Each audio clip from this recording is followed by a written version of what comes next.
Welcome back, everybody. We're here with Filippo Cayon. We've got our special guest who's going to tell us a lot about the history of the race, and the 50K race is unfolding before us, before our box here, Walter. Yeah, in fact, before we actually jump into what Filippo's going to be able to share with us a little bit about the history, about some of his podcasting, writing, storytelling exploits, some of his travels, let's go out onto the trail ourselves and kind of catch up with what happened during the 50K from our field reporters. Very much. Arrivando Alex Overbacher, passati 3 minuti fa, 4 minuti circa, eccolo qua, Alex Overbacher, tieni la sportiva. Ali Alex, dai! Va bene? Dai, via Alex, bravo! Podio Alex, grande! Quel quarto di giornata, qui la 50K, la Valle d'Ultra Trail, il greco Costantino Stim Scarpa. Il treno, attenzione il trenino, Mattia Tanara, Team Scott e Gautier, Team La Sportiva. Quinto e sesta piazza. Dai, Ale Mattia, Ale Gautier, Ale. In passaggio al Passo Giau a circa 3 minuti dal duo. Eccolo qua, Gianluca Ghiano. Team Brooks Italia. Ale Gianluca, via. Va Gianluca? Un po' duretta, ecco, dice Gianluca. Passata in questo momento Tony McMahon verso Croda da Lago, la prima donna passata in questo momento, l'atleta dell'Adidas Terrex. Eccola qui, Ale. Seconda di giornata, Sofia. Ale, 2 minutes. That was just some amazing photos, amazing pictures right there. Great the images background. coming through. So yeah, in the women's race, there was Tony McCann out front, and it looked like there was 2 minutes back to the second place. Sophia staying in second place all day. She's coming in from Ukraine, so great to see her running so well. And in the men's race, we saw Marcia talking about the third place through to the fifth and sixth places. Yeah, there. absolutely. So, Constantine. He looked like a train coming through there. oh yeah. He was looking strong coming through there. Our friend from Greece, yeah, really was coming through. And Marcia just saying that Alex Overbacher is shooting for the podium. So yeah, he was. It's getting that encouragement out there on the course from a supporter. It's huge. And yeah, I think the races today both kind of on track for records. So we're gonna find out a little bit more about that and a little bit more about the history of the race from Filippo. So welcome.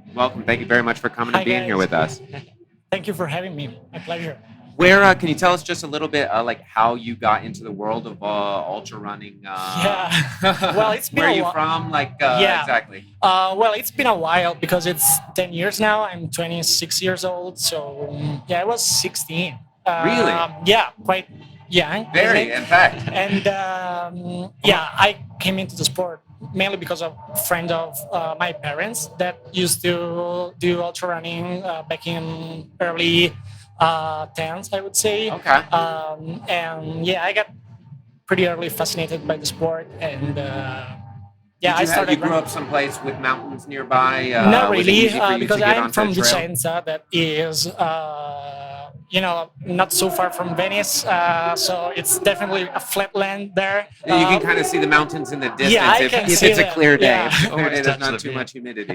But then I moved to Trento because of the university, and yeah, in Trento there are a lot of mountains, and I started training there more and racing, and yeah. Did you always envision yourself becoming a sports writer and getting into the world of storytelling in no, sports? I've always written, but it's something that happened, I would say, slowly, and one day it just became my job, and it is what it is now. So, yeah. So would you say it's also your passion as well as your work? You really enjoy what you do, and Yeah. you have quite a variety of work that you do in the field with podcasting and writing and also writing for film as well. Yeah, in the last few years, I started writing only for paper, but also for podcasts and documentaries and films about trail running. And yeah. Yeah, well, maybe tell us about a little bit about this race itself and sort of how it sort of came about, because there are some things that I didn't know about this race, and I've been back here for this is my 4th year here, so I mean, I've always known this race as being a Cortina, the heart is in the Cortina, but there's a bit more to it than that, isn't there, Filippo? Yeah, I mean, Lavaredo is not really the first trail running race in Italy, but maybe it's the first iconic race. Like the history of the race goes back to 2007 when Simone Brogioni for the first time had the idea to organize a race starting from Trecime, from Rifugio Auronzo. And that year, 2007, it was 46 kilometers. Okay. Starting and finishing from... it was a bit more than a marathon. And this is the first interesting point, because at that time in Italy, we had what we called eco marathons that basically were marathons on the trails, but they used to be organized like a road marathon. race, So you had aid station and checkpoints every 5K, and you didn't need to carry with you water or food or No emergency nothing. kit. No emergency kit, no waterproof jacket, nothing of that. No bear whistle. No. And the second year, and the first year it was called Lavaredo Eco Marathon. Oh, wow. Okay. Yeah. And then from 2008, they moved. Do you happen to know how many participants there were in the I think first? there were about 200. A bit less than 200. Yeah. So it's Crazy. grown, Crazy grown how it just a grows. little bit since Yeah. then. Yeah, and it was the first time that in Italy people were running with a vest, basically. And in the race kit, there was a camelback. Yes. Okay. But people They didn't know how to use it. They didn't know it was the No, first it was time about- they had ever seen it before. Oh, Yeah. water flask on my back. Yeah. And and then slowly the race started growing. The second year, 2008 and 2009, they moved to Palu San Marco. That is a big, what in Italy we call Colonia. That is this big building where kids used to spend summer Summer camp type activities And- up higher in the mountains where it's a little fresher. And the race increased the distance. 2008 it was 46K. No, first year was 46. Sorry, then 50 and 60, and then they moved to Auronzo for 2 years, 2010 and 2011, and there it was 90K. And then 2012 Really they started moved to stretch out into the ultra distance. because they were area. exploring the distance in those years. Just seeing what was working, what was popular, what people wanted to do. Yeah. And it does seem like that's the way the sport has evolved, moving into longer and longer distances. And it's sort of, I think now it's kind of settled that the most popular distances for ultra runners are really around that 100-kilometer distance. Up until the 100-mile, which becomes a different kind of beast once you get to those distances. I think. Yeah, it's strange that Lavaredo never became a 100-mile race. It's still 120. The Queen 120 seems Italians also seemingly in style like a classic style as well. So perhaps. What would you say the that's 100-mile a is more from the North American side? That distance is kind of like an ultra racing standard, whereas maybe here, what I like with this race is it's not so much about making the exact distance, it's about where the trail leads us. taking you through. as we've seen in the panoramas in the background, these messages out on the trail. Yeah, and if you're passing by the La Sportiva booth here in the La Sportiva hub, you can actually see the 120-kilometer track laid out in front of you in a 3D model. So come by Very and, cool, and check very it out. cool. I understand that you have spent some time in North America, actually, like in Arizona, Colorado. I Yeah. grew up in Arizona, Phoenix, Arizona. What were you doing over there? Yeah, I've been there 3 times for racing. Basically, I'm writing reportage and long forms about, and also producing a documentary about the ultra running scene in the US. The first time I've been to, Phoenix for Javelina 100. That Right. is just a. That's You get off the Walter's plane, hometown. out of the city it limit. just dries out. And you Yeah. feel that like arid air. Yeah, and it was late October, but during the day it was super warm. You still can hit And, triple digits Fahrenheit in October. It's not Yeah. unheard of. Yeah, In Phoenix, I'll tell you. Exactly. But the race itself, when did it actually move to here to Cortina? say again, sorry. When did Lavaredo come here to Cortina? In 2012, and it was the first year with the new sponsor at that time. And from the first year in Cortina, the course was like it is today, so 120K, and they added the 50K, so the Cortina Cortina Trail, Trail yeah. or the Lavaredo 50. Yeah. And Okay, and then 2012. as it's grown, the more distances have been added, and the 80-kilometer distance really as a response to the popularity of the 120, I guess. Yeah, the interesting part of the 80K, I think, this is just my interpretation of the 80K, but the first year they started from the first year of the 80K, they started from Auronzo, and at least the first part, it was following the original Lavaredo Nice. that used to be organized in Okay. 2010 and 11. Like a throwback yeah. to the beginning. Yeah, so I think that it, That's somehow kind of records yeah. remembers the history of Yeah, of, I think so. of the race. Yeah. Well, somebody else who set some history today is Francesco, who's our winner, and I think we can jump to a video of him crossing the line. So Nice, awesome. Let's check it out. yeah, let's check out Francesco.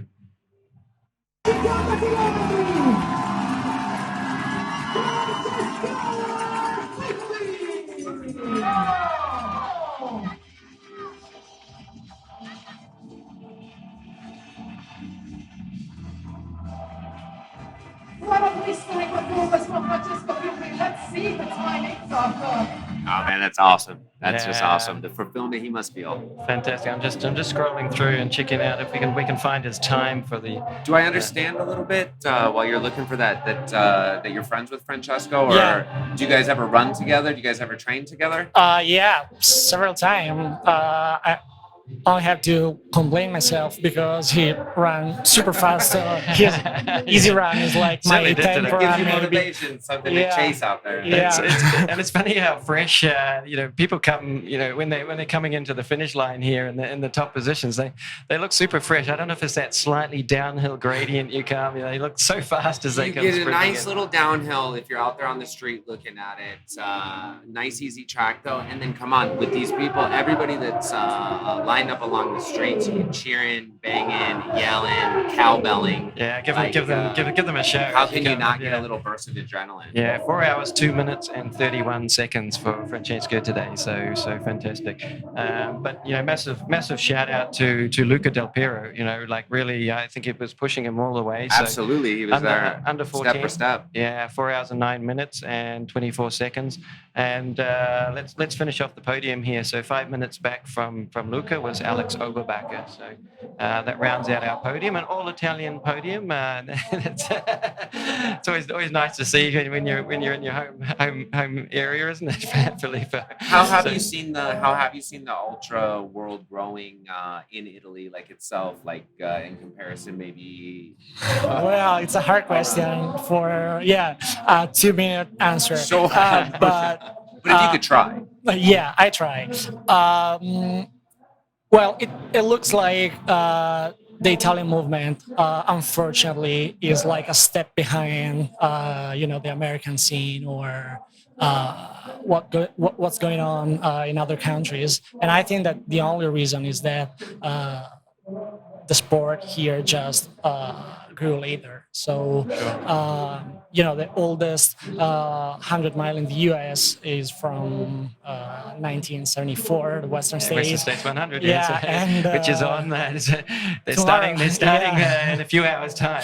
Yeah, and Lavaredo is like the first edition, 2007. In So fact, I mean, yeah, a solid 30, Yeah. 40 Yeah, years and later. we've heard from Sophie Grant, for example, who talks about the female participation and numbers in the sport, and what I can see, by being a little bit involved in the US scene and visiting some of the races, is there is more female participation in ultra running in America. That does seem to be a Yeah. little bit more in front of what's happening here in Italy. yeah. I can't really explain why, but yeah.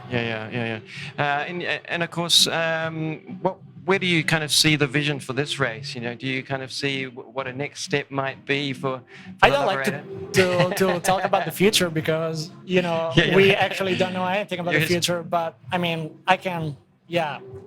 Of course, the sport is growing. I don't know if it will grow like forever. Yeah, for sure.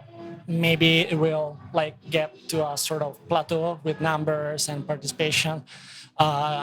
But I think that the point is not about numbers, but it's about the quality for athletes, for medias, and also for people that just join the trail running events I and completely races. So, completely agree. Yeah, Yeah. providing a quality experience for any participant out Yeah. there, I think is really important. So, and the speakers there on the finish line, they are there from the first to the last runner. So it's really important to acknowledge everybody Yeah. who's out there today. And to be honest, on the 50k, of course the top runners have the best of the conditions, whereas our 50k participants will be out there until late tonight. So they'll be also running in the heat of the day. No, in fact, last night we made some new friends from Bologna, and they're out there under the Oh yes, we midday did. sun Shout at the out to moment. you know our what I mean? Bolognian friends. Exactly. Yeah, exactly. But somebody else who might be out there under the hot sun, Filippo, you're starting tonight at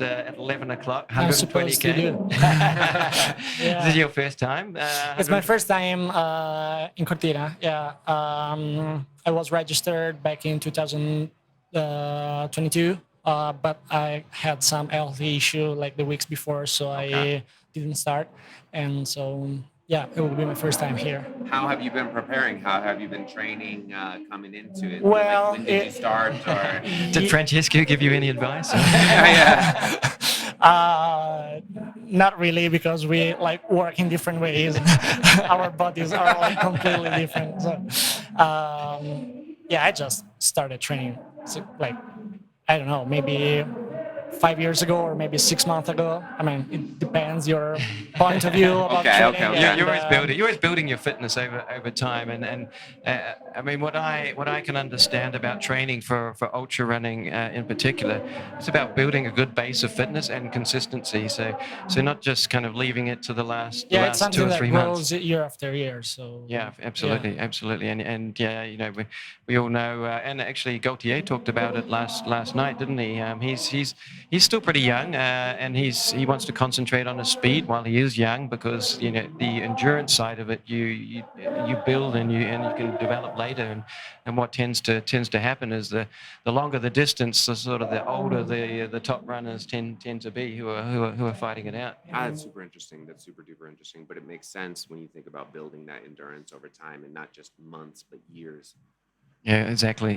So, Filippo, like before we let you go, we don't want to keep you too long. I'm sure you need to start to get yourself ready as well, get that mental aspect fixed. Can you kind of let us know maybe if we want to check out some of your material, some of your writing, Exactly. or check out the podcast and kind of go a little bit deeper into like the Lavaredo Trail and some of the history of that? Yeah, well, if you are interested about the sport, the trail running movement in Italy, you can listen to Pionieri. That is a podcast that I've produced for the last 12 months now, and the first season is over Okay. now, but it tells the story about the movement of trail running in Italy since its origins, so back in 1985 Awesome. to until today. Great. So yeah, And you it's can find it on all sponsored the by La main, Sportiva and produced by the Pill and Pill. Journal, and Yeah, okay. yeah, this is so, it. so search for the pill in your favorite podcast platform, and Yeah, exactly. Yeah. Download that. Take a listen. yeah. Well, who were the who was the kind of the original name? This is my curiosity, and back in the early to mid '80s, who were the Yeah. kind of the Italian ultra runners who we should maybe call the godfathers of the sport? Yeah, we had runners that started like running a bit higher in the mountains than what at that time were called, and also today, mountain runners. And it was like a hybrid between trail running and sky running, because sky running came later in 1992. And so, yeah, some FKT were established back in the mid 80s, but they really had not a word to explain what they were doing. So Yeah. We didn't talk about trail running back then. The Yeah. kind of the name didn't exist. Yeah. And it's exactly like you say when you talk about eco marathon. It was Yeah. sort of eco marathon off road. Yeah. It was trying to define what we are what they were doing. doing. So I mean, thanks so much for Yeah, thank you spending for taking time the with us. time Thank to you, come my and talk pleasure. with Are us. you going to have a plate of pasta later in the day to build up those carbs for tonight?